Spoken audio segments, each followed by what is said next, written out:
What's going on, everyone? Yes, there's another toy review, and yes, the robot that stands in front of you is the one and only Ava Unit 1, based upon Evangelion Anima. Now, this particular version of Ava Unit 1, I believe is from a manga or some type of concept art, but it's pretty cool. This is not the first time Ava Unit 1 actually looked like this. They made a version of this some years back, almost 10 to 15 years ago. I would say almost 15 years ago, maybe possibly more. It was actually much larger, had slightly different weapons, and it was actually die-cast metal. If you've never seen it before, go ahead and look it up. It is pretty expensive now because it's pretty old, but you can kind of see what I'm talking about. So this figure here, though, was made by Revoltech. You know, I'm not big on Revoltech, but I always like to try to give Revoltech chances. Sometimes they knock shit out the park. Sometimes not so much. More so not so much with me. But it is what it is. Let's jump into this review and see what this figure has to offer. So as always, let's look at detail. Bring the camera up quite a bit so we can actually see everything. I'm sorry for the police light all in the toy face, but the way my lights is here is actually too high up, which causes a shadow over these smaller figures. So I decided to cut the actual light up so we can actually see every little detail and you won't be missing anything. That's the back, the sides, here's the legs.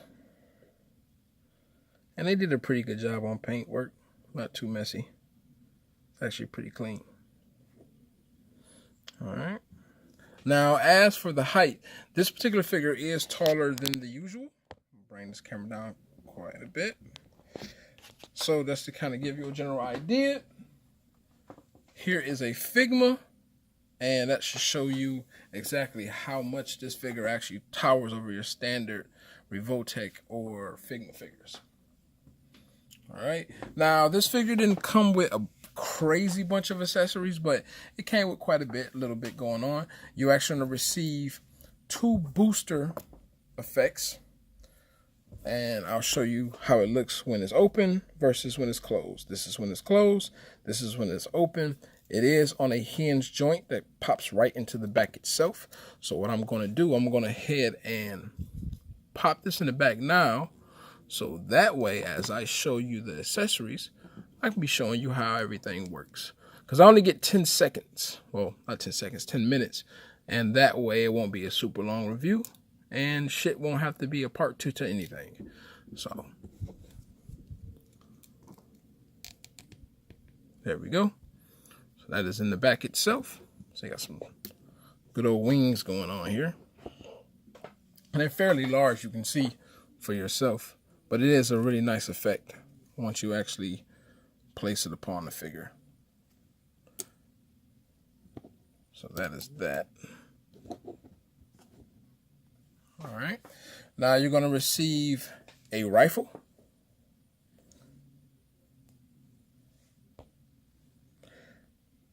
Rifle is pretty basic. Got the grip and hand already on there. The hand actually works really, really well too as well. So don't got to worry about the hand not fitting onto the gun nicely. It is on here really nice. This piece here is actually a connector, which I'll show you. So when you want to equip this piece, this little tab you see here, this actually comes out. This is pegged on. It comes out like so. And then you go ahead and peg this into the back of that.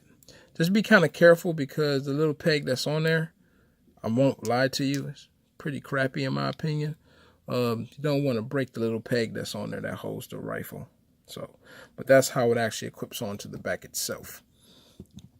Now, as for the other accessory, Ava Unit 1 comes with this nice little blade here, which has a working hinge, and also got the other hand already on it. But paint job is pretty clean, pretty simple. So nothing too out of the ordinary. You're going to get a total of 8 hands. So you got relax hand and the expression hand, which is equipped on Ava Unit 1 right now. And they're really nicely done, actually. Really nicely done. All right. You're going to get ball fist. And you already seen how the weapon holding hands are. You're going to receive a stand, which actually resembles a lot of the Figma stand, except for like this gripping piece. But you do get that. You're going to get another piece that can mount into the back, which gives it the expression as if it was flying. You're going to get the little drug bag to put your accessories in. And that is all. That's what you're going to get with your Ava unit. Now, as for articulation, Ava Unit 1 articulation is 50-50 in my opinion. So the head itself can go about, let me get focus for y'all. Sorry about that. The head itself can actually go about that much. Can't do no tilt because it's on a hinge. And then the neck goes onto a ball joint, which allows the head go this low. Also has some really nice side-to-side motions. The ball joint, instead of it going from the torso up, is actually going from the back into the neck. So it actually is on an angle versus being vertical. So you got that going on. You have these, which is on hinges, and you can swivel them around if need be. This back here on the backpack itself, these are on standard pegs, so this can actually rotate if need be. Let me bring this back some, y'all. And this is on a ratchet joint here. So that can move like so, and it can actually spin if needed to. So I'll move these up like so here, kind of let this come up.